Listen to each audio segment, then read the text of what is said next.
सरकार ने खत्म कर दी धारा 80C। अब कैसे मिलेगा 1.5 लाख रुपए का फायदा। वित्त मंत्री निर्मला सीतारमण ने 13 फरवरी को लोकसभा में जो नया आयकर बिल पेश किया, यह बिल अभी चयन समिति के पास है और इसे कानून बनने में कुछ समय लगेगा, लेकिन इसके प्रावधानों ने पहले ही इसे टैक्स पेयर्स के बीच चर्चा का विषय बना दिया है। आपकी जानकारी के लिए आपको बता दें कि नए बिल में इनकम टैक्स स्लैब में कोई बदलाव नहीं किया गया है, न ही कैपिटल गेन्स टैक्स में कोई संशोधन प्रस्तावित किया गया है।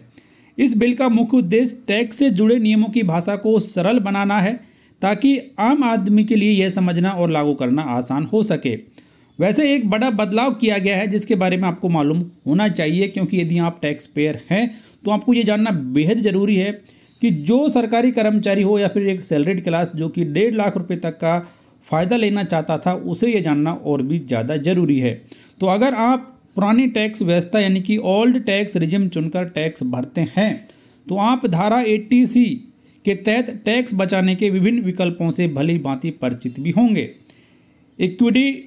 इक्विटी लिंक्ड सेविंग स्कीम यानी कि ELSS, पब्लिक प्रोविडेंट फंड यानी कि PPF, जीवन बीमा निगम यानी कि LIC, national pension system NPS और टैक्स सेवर डिपॉजिट जैसे निवेश इस धारा के तहत आते हैं और इन सभी विकल्पों पर 1,50,000 रुपये तक की कर छूट एक टैक्स पेयर को मिलती है। लेकिन नए बिल में 80C को लेकर बड़ा बदलाव आया है, क्योंकि सरकार ने 80C को ख़त्म कर दिया है। लेकिन राहत वाली बात यहाँ पर यह है कि 80C के तहत मिलने वाली सारी छूट अब धारा 123 के तहत मिलेगी। इस धारा के अनुसार किसी व्यक्ति या हिंदू अविभाजित परिवार को टैक्स वर्ष में भुगतान या जमा की गई राशि पर छूट मिलेगी, जो कि शेड्यूल 15 में दी गई राशियों के कुल के बराबर होगी। लेकिन यह छूट 1.5 लाख रुपए से अधिक नहीं होगी। तो नए आयकर बिल में धारा 123 वर्तमान आयकर अधिनियम 1961 की धारा 80C के अनुरूप है। इसे शेड्यूल 15 के साथ पढ़ा जाना चाहिए, जो कि बिल का हिस्सा है, और धारा 80C के तहत टैक्स बचत के विभिन्न विकल्पों का विस्तृत विवरण भी दिया गया है। तो अब यहाँ पर यदि आप 1.5 लाख रुपए का फ़ायदा लेना चाहते हैं तो आपको 80C के तहत ये फ़ायदा नहीं मिलेगा। अब आपको ये धारा 123 के तहत फ़ायदा मिलेगा।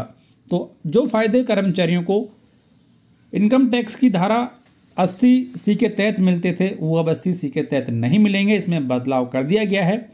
तो आप ये नोट कर लें कि 1.5 लाख रुपए का फ़ायदा लेने के लिए अब आपको सेक्शन 123 के तहत फ़ायदा लेना होगा। तो ये बड़ा बदलाव यहाँ पर सरकार के द्वारा किया गया है कि अब इनकम टैक्स में बड़े बदलाव सरकार के द्वारा किए गए हैं। तो इसके बारे में आपकी राय कमेंट बॉक्स में ज़रूर लिखें। जानकारी आपके फ़ायदे की रही तो वीडियो को लाइक और शेयर जरूर करें। चैनल सब्सक्राइब कर बेल आइकन प्रेस कर लीजिए, ऑल नोटिफिकेशन ऑन कर दें, जिससे हर एक फ़ायदेमंद जानकारी का नोटिफिकेशन आपको सबसे पहले मिल जाएगा और आप वीडियो देख पाएंगे।